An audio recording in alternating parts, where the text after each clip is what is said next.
we go.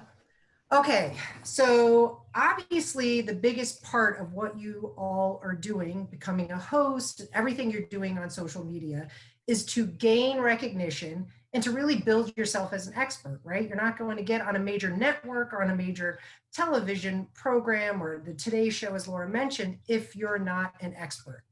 So what I want to talk to you a little bit about is how you can present yourself that way, how the climate has changed, because I can tell you before there wasn't as many influencers that were trying to do these virtual expert type virtual summits, podcasts, etc. But now because all of these top people are moving into this virtual space, you kind of have to shift how you were doing it before so that you can stay ahead of the game. So I told you I get happy fingers. So let's see how this works. Okay, so where do you start? That's the first thing I want to talk about.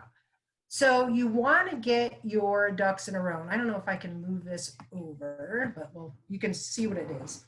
And you've been talking about a lot of this through the last several weeks of the boot camp. The biggest thing before you start pitching to anyone, because I can assure you, we live in this virtual internet age, they're going to go check you out immediately.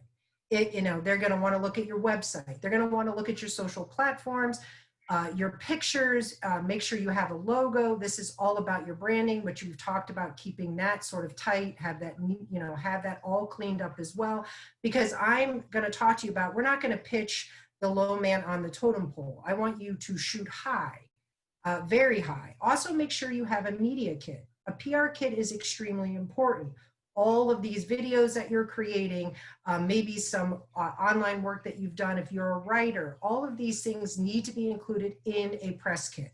And I know Deborah has some ways to support you in that as well, and I'm sure she can share that with you through an email once this is all done. So you want to make sure you have all of these things lined up and ready before you even start to pitch. Okay. So the art of the pitch. So before you even get started, some things that I want you to do. Like I said, make a list. Seems sort of silly, but I would start doing some deep diving into blogs that you like, into podcasts that you like. Maybe there's a video influencer that has a YouTube channel you like. I would start making a list. And like I said, shoot high. Start with Oprah and move yourself down. But if you don't see yourself as somebody that belongs on Oprah, then no one's going to see you as somebody who belongs on Oprah. So, how you present yourself, and many of you are people that live in that space and manifest this creation for yourself. If you want the Today Show, then put the Today Show. But again, make this list, be pretty clear, maybe have an A section, a B section, and a C section. Once you do that, then it's time to become the investigator. I don't want you to become a stalker. I want you to become an investigator. I want you, if you choose a particular influencer, if you go on Instagram, you're like, man, every time I go on this person's page, my person's Elizabeth Gilbert. I am somewhat of a stalker of hers. I really thoroughly enjoy what she writes about, what she does. So I go and make comments. I kind of look at what she's doing, see things that are relevant to sort of the lane that I drive in, and I go on there. Then I want you, once you start investigating, like I said, look at their Facebook page, look at their business page. I would look at maybe listen to other podcasts that they had with individuals that may fit in your space.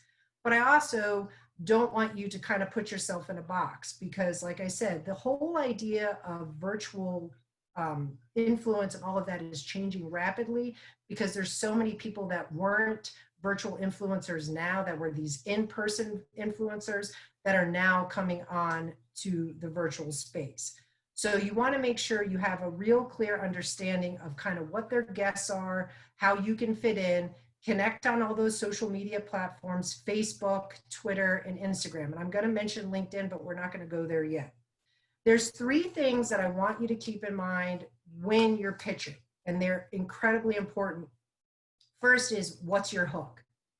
That's the first thing. What is your hook? Why do I even care to have you on my podcast, my YouTube channel, my blog, Facebook Lives, whatever it is? So you want to have that hook and keep it short. The next is, why is it relevant now? Now, even though some podcasts are booking 6 months out, but this may be a virtual summit, this may be a Facebook Live, but what that are you sharing that's relevant to today? And then the next thing is, like I said, there's a long line behind you. What makes you different from everybody else that's in your lane? So if you're a wellness person or a spiritual guru, a shaman, whatever that is, we all know there's 100 billion people behind you. So how are you going to set yourself apart? And I would say to you, when you're doing that, make sure it's setting yourself apart where you're feeding their audience. So I know when we talk about, and this sort of goes off a little bit, but when we're talking about brand, we want to talk about bringing in our niche and having a clear understanding and the elevator pitch. But this is where every coach on the planet's going to be like, why did she say this? That's all fine and dandy, but if you keep yourself in that box, because I'm saying so many people are moving into that online space, the level of people that are showing up with your skills, not that yours aren't better than everybody else, is even larger because all of these people are moving online. So open up your box and look at some other areas that you may have not thought to look at. So if you're a wellness person, maybe instead of just looking in, oh, I want to talk at yoga studios, or maybe look at schools. Education is huge right now. Colleges, they are dying for content. They're all moving online. They don't have the ability. I can assure you, the people that I know that are running even the platform masterclass, they do not have enough content because everything is shifting online. So try to not stay in your quote unquote avatar. Look a little bit differently when you're making this list. Maybe places that you never even thought in a million years that you would fit. If you can look at the podcast or watch what's going on the blogs, you may find out there's something that you do that fits perfectly. The next step is, like I said, keep it short and clean. 90% of the people that you're going to be dealing with are millennials. And I love millennials because I work at a millennial speed when it comes to hit them hard, hit them fast, and make it clean. I get some emails sometimes that are like 6 paragraphs. You've lost me at the second one.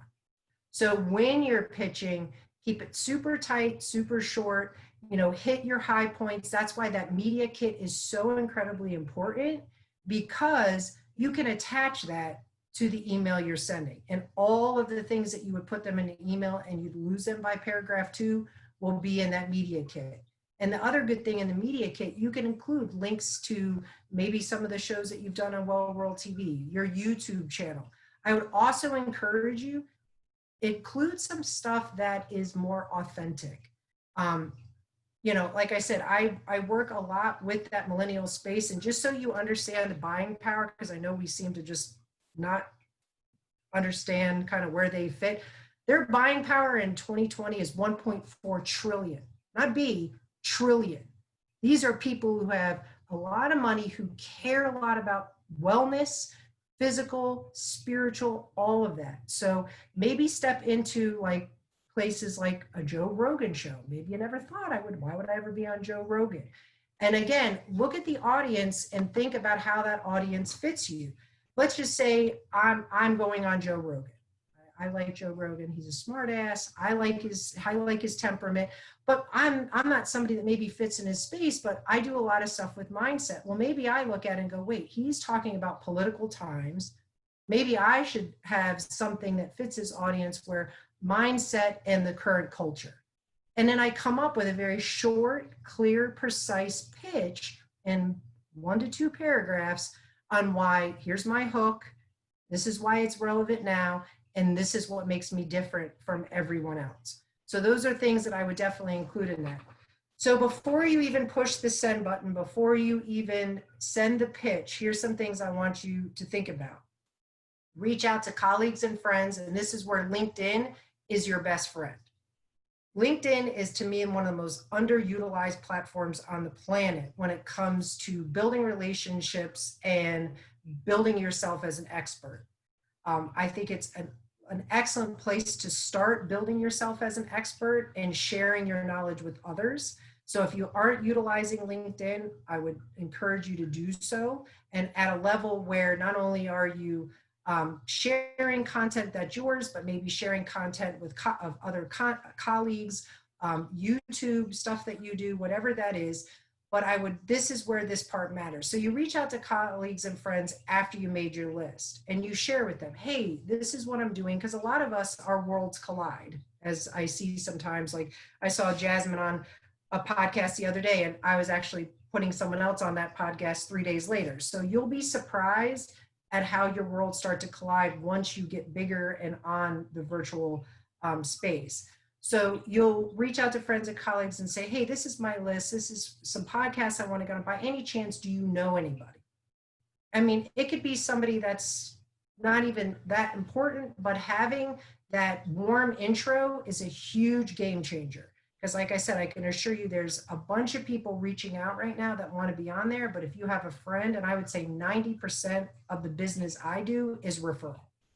Not even close. I would say at least 90%, if not more. The reason why is you've already established some sort of trust with that person, either being their assistant or the podcaster or blogger or whoever it is, if you're getting a warm intro. Next, I would say once you do during this investigation, I would start looking to see if you have any common connections. Like I said, is there somebody that you know? I just recently did that. There's somebody that I knew somebody that I was dying to get in touch with. And I reached out and I said, hey, would you mind doing an instant message and just connect me? This is what I'm wanting to do. No problem. And that's the whole point of this too, is you're building relationships as you're doing this. And if your relationships are strong and somebody you know has that contact, it's the easiest thing for them to do. And most people are more than happy to share. Oh yeah, no, but I'm more than happy to help you. Let me introduce you. Let me network with you. Next, same thing, find groups in common. And once you go on to their social media or in these groups, I'm also going to encourage you, please don't just drop emojis in your comments. Write real comments. Read the posts that they write and write a thoughtful, authentic comment, because you as virtual stars, you're these authentic people. So that means as you present yourself in the social space, present yourself as authentic people, because that resonates. I was a huge fan of Mel Robbins forever. And I would comment on her. She had a huge thing she did on Facebook last year. And I always commented, and it really was because it resonated with me. And I got tickets to her show. And it wasn't just to throw me a bone. It was, they commented back. And I'm not saying that aspect, but I'm saying these people do read it. Their VAs read it. They're looking to build relationships with other people. Like somebody like Mel Robbins right now can't get a show if she paid for one. So she's shifting. So maybe you know somebody who can support her. So thoughtful comments, building that relationship there. As I said, having a friend put you in. The other thing I would say too is when you're doing prospecting, when it comes to media and getting seen as an expert, set up a separate email. Have a media email, an email just for podcasts, blogs, YouTube, Facebooks, books, whatever that platform is. Just have an email that's set up for that. Reason being is too, the thing to think about is once you build these relationships, and I think I've referred a couple of you guys, I had built a relationship with somebody else, and I've sent her now, I think 4 or 5 different people from Well World TV to go on her podcast. And you may be surprised that as you build these relationships, you may want to be able to call on them later. So let's say Laura DeFranco's here with us. She just had a book come out. And 6 months ago, she was on this really good podcast and she had a great interview with somebody. Well, now she's got a book coming out and she knows it's going to come out in October. Well, what she does is she then reaches out to this person because she had such a great experience and say, hey, I've got a book coming out. Could I come back on and share my book with your audience? So it's not just the one-hit wonder, it's also creating a relationship or how you support one another. If let's say Laura wants to do something and I say, hey, I know so-and-so, let me see if I can get you on their show. So that other aspect is as you're building yourself as an expert, it's also building these relationships with these individuals so that you can go back later and actually, again, go back on and share. Next, if you can have a VA handle your media content.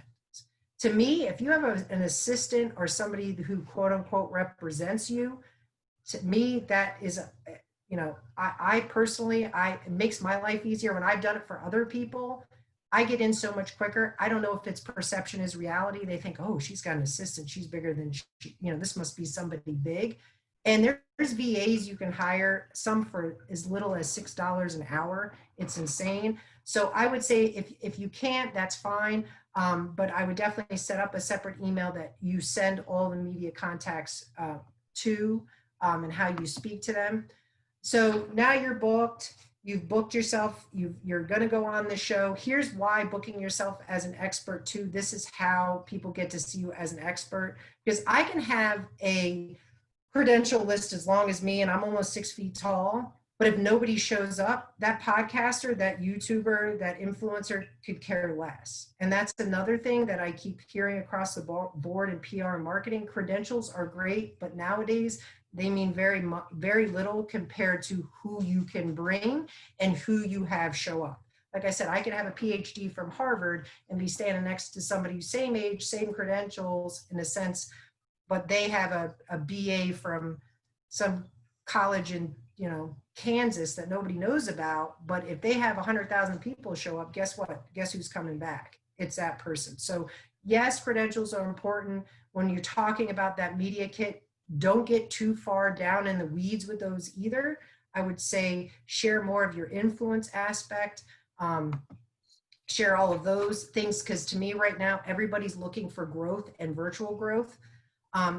These are the other things I want you to keep in mind. Once you're booked, make sure you get your marketing materials from a media outlet. They're also, and I would ask them this, a lot of people don't think about this. If you're going on a podcast or whatever, you want to ask them, do you have any way that I can promote the podcast? Do you have a graphic? Do you have something? Because if you're on a podcast and you've got no way to show you are on the podcast, no one's going to know, or you can't use it in your press kit. And all of this stuff adds up to you adding things into your press kit. So ask them if they have a graphic. If they don't have one, ask them if you could create one. Most people would be thrilled. And when you're just starting out, these are some things that you may have to do. And you can, again, make sure you have all your stuff together. If they say, no, we created graphic, make sure you have your headshot ready. Make sure you have your little blurb of, kind of who you are and what you do. Also get all the links to the show and relevant materials. If they're on Apple iTunes or there are other places where they broadcast their show, make sure you get all that, because not everybody maybe is going to be on Facebook. So make sure that, hey, do you have other ways that I can share the time that I'm on the podcast? Next, ask your tribe. We all have a tribe. We all have a group of friends that'll help us out, help you share your spot. Again, it comes back to you being an expert. Credentials are great, but if nobody shows up to watch your show or shows up on your live, I can assure you it's not helping you or helping you build yourself as an expert. So it's important to ask as many people as you can to show up, share it. The other thing is ask friends and family. If it's a live, again, keep sharing. Make sure you get as many people as you show up. I jokingly will say sometimes people just pop on and put it on mute. I just need the number in the corner. And as silly as that sounds, I've seen a lot of people that are big influencers and they maybe have 8 people. So it's important to try to get as many people as you can to show up. Then once you are on the, once you've done your show, you booked yourself, you did an incredible job, because I know you've learned everything from this boot camp to just do an incredible video, an incredible interview. Then what you want to do is make sure you get the links to the replay and share the replay. Share it as many places as you can with as many people as you can. Because again, you're building yourself as somebody who people want to hear, people want to show up for. So make sure that you share the replay. Then ask your friends and colleagues to leave comments and review. So when a lot of times I'll go on things and I'll say, hey, just watch a show, great job. I even do it with the Well World TV. I go in, I'll make a comment, I'll review the show, share a review of the show, and tell people, hey, this is great. I really enjoyed it. Deborah was awesome. I love that content that she shared about ABC. Again, thoughtful, authentic comments, not just, high five and a heart. Try to do a little bit more than that. And then ask for a downloaded version of if they have it. If some people will share it, some people won't. If they have a downloaded version that you can add to your media kit, or a link that you can add to your media kit. But it's always great to have some hard copy if you can have that as well. So, there's a lot of different ways that you can do it, but I would say the most important thing is to make sure you have your message tight, make sure that you have your media kits and everything kind of locked and loaded, so that when you show up and you start prospecting, that people understand you are an expert, even if you're not, even if you have 500 followers right now and you're just sort of stepping out in this space. That whole idea of presenting yourself is extremely important. So I would say that should do it for me. I'm quick. I don't mess around. Perfect.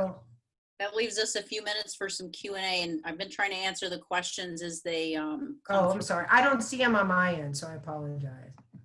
Oh, that's okay. Yeah, because you're, let's see, here we go. All right. Oh, Cherie said fantastic, Andrea. By the way, I was kind of assuming everybody knew you, but possibly not everybody does know you. So first off, I just wanted to introduce you guys officially to Andrea Warren. She is came into Well World TV's realm, what, about the time right after the pandemic hit, maybe in March or something? March. Yeah, and she's one of those amazing people that just came in and immediately, really understood what we were building here, offered her support, and has been helping behind the scenes really build up LinkedIn and Instagram. And, she's constantly sending me messages to help her out. But to put, where the rubber meets the road here on her topic, she's been booking me in all sorts of podcasts and different, scenarios where, and that's where the benefit does come in. Like she said, having somebody kind of represent you, because it's different when I go to a media outlet, hey, I'm Deborah, check out my stuff, I'd be really cool guest, is a little bit different than having somebody, kind of represent you. So I would say at least once or twice a week, she's sending me information on different podcasts and stuff that I've been scheduled for. So and there's some resources. No, and there's some resources too, and I'll share them in the boot camp. There's like a podcast directory resource where you can get a free membership. I would say dive into those podcasts and once again, think a little bit out of your lane. I'm a big believer in, going outside of your box, outside of the box, because you may find that right now, everybody's audience that you normally thought, you've got everybody home now looking at, there's some great Facebook groups for hosts. Yeah, there are some, Laura. All you need to do is go on Facebook and put podcast. And every podcast platform, if you're already podcasting, they have online, but Facebook has a million things. Twitter has a bunch of groups. I mean, it is ridiculous. If you're just zeroing in on podcasts, there's another one called Podcast Directory. That's another free. So I'll share some of those resources in the boot camp. But again, if you can go in, do a little research, it doesn't take a lot of time. Look at podcasts that maybe, like I said, aren't your particular, where you normally would think you'd be, because you'd be surprised. I know that a lot of corporations now are looking for experience type people. They'll have wine tastings. They just had one with a dog trainer, no joke. If you sent a video and it was just through Adobe, if you sent a video, they would allow the dog trainer to look at the video, and then if they could, critique it and send it back to you. They had a golf instructor. So companies are desperate to keep their customers and their employees engaged. So that may be a place you never thought of in a million years, was to reach out to small businesses or corporations. But right now, everybody that is there is home. And like I said, I have a friend, they just did had a sommelier come in and teach a class. So just because you're not quote unquote a corporate wellness person doesn't mean they don't want to learn about dog training or cooking or something that you do in your space that they could share with their employees or their customers. Because trust me, they're all dying to keep their customers engaged because they can't see them face to face. So this is a way to invite. They just did Brene Brown. They had her. They sent a Kindle out to like 150 people with one of her books. So there's all different ways that you can approach getting engaged with people outside of just, you know, Facebook. I mean, I hate to say it. I should say hate. I despise Facebook. I just think it's one of the most antiquated, outdated platforms on the planet. So if you can find ways to get out of Facebook, I would encourage you to do it. And I would say it's only going to get worse on Facebook as November gets closer. So this would be the time to do it. Instagram is one of my favorite places. And I think that there is a lot of potential there outside of just millennials. Gen X is huge there. And I do see a sprinkle of some older people. And TikTok sounds crazy, but one of my favorite people on TikTok is a 60-year-old vegan woman who shares amazing recipes. So again, it's that expert aspect is sharing yourself in some different platforms that you may not have thought of too.